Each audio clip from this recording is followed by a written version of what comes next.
ایک بندہ ایسا تھا جو اتنی عبادت کرتا تھا، یعبد ربہ، اپنے رب کی اتنی عبادت کرتا تھا کہ روح الامین اس سے محبت کرنے لگے، حیران ہونے لگے، یار اتنی عبادت کرتا ہے۔ فتعجب جبریل حیران ہو گئے، اتنی عبادت کرتا ہے۔ ایک دن حضرت جبریل کو بڑا پیار آیا، فاستأذن جبریل فی زیارتی، حضرت جبریل رب کی بارگاہ میں کہنے لگے، مالک فلاں بندہ جو ہے نا، وہ جو مسجد نور میں بیٹھتا ہے، مثال دے رہا ہوں، بڑی تیری عبادت کرتا ہے، میرا جی چاہتا ہے اس کی زیارت نہ کر کے آؤ، اس کی زیارت نہ کر کے آؤں۔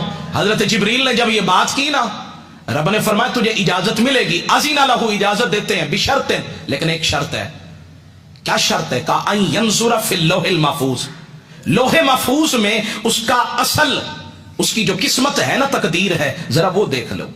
جب حضرت جبریل نے لوح محفوظ میں دیکھا نا، تو کہتے وہاں تو اس کو شقی لکھ دیا تھا، بدبخت لکھا ہوا تھا۔ حیران ہو گئے، زمین پہ اترے، اس بندے کی طرف گئے، سلام دعا کے بعد اسے بتایا میں جبریل ہوں۔ وہ پھر بھی اس کی عبادت میں لگا رہا۔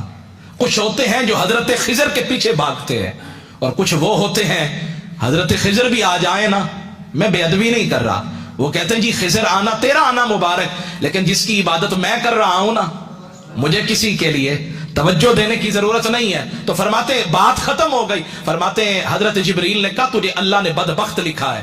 وہ پتہ کیا کہنے لگا؟ الحمدللہ، نہیں سبحان، اونچی بانا سبحان، ہر حال میں راضی رہنا، جیسے تو راضی ویسے میں راضی۔ کہنے لگا الحمدللہ، یا اللہ تیرا بڑا کرم ہے، کم از کم لکھا تو ہے نا، بدبخت لکھا تو ہے نا، کچھ نہ کچھ تو لکھا ہے، ادھر لکھے پھر بھی تیری مرضی ہے، ادھر بھی لکھے تیری مرضی ہے، کم از کم اتنا تو دلاسا ہے کہ تو نے لکھا ہے۔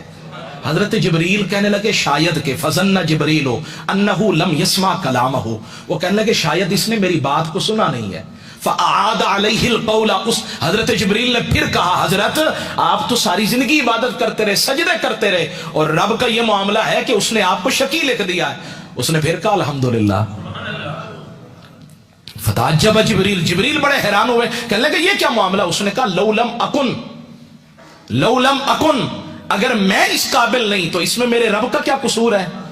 میں اگر ہوں ہی نکما، میری ذات میں میری قسمت میں لکھا ہی نہیں ہے، تو اس میں میرے رب کا کیا قصور ہے؟ جبریل نے سنا تو اس بات میں بھی بڑا تعجب آیا، اور جب تعجب آیا نا تو فرماتے ہیں اللہ نے آواز لگائی، صدا لگائی، جبریل اب ذرا انظر فی اللوح المحفوظ، اب دیکھو نا لوح محفوظ میں۔ اب جو دیکھا، فرمایا وہاں بدبختوں کی لسٹ سے نام نکال کر نا رب نے بخت والوں میں اس کا نام لکھ دیا تھا۔ یا اللہ یہ ماجرا کیا ہے؟